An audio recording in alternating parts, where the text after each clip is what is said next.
Hayi wena bafa ngikuyeki-ke wena. Angivele nje ngikutate nje khona la owonele khona. Umuntu ushawela la abhede khona-ke futhi angisakuphenduleli ukuthi wazi. Sengikuphendulela ukugcwalisela nje kahle kahle ukuthi mina owaziyo la kunawe. Yabo? Kahle kahle nje mfethu sengiyakugcwalisela ukuthi wazi ukuthi imali ayiyona lento oyishoyo. Ngokwama-financial terms nje baba imali ayiyona isolid into oyisho wena. Canti ngikhuluma nge-NS mina la.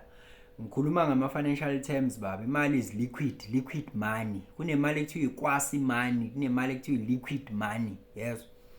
Mangithi ngiyaliquidate ibhizinisi, ngiyaliquidate, I'm converting it into cash. Yes. That is why kunento ekuthiwa liquidity. If you are doing the financial statements of the company, checking ukuthi how frequently and often and how fast the company can convert debtors, inventories and other current assets into liquid money, and those ratios are called liquidity.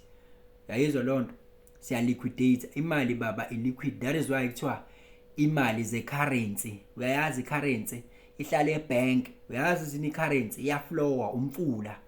Kunento ekuthiwa ama banks emfuleni la engoxe uthi solid imali. Baba yazi ngathi kuyeke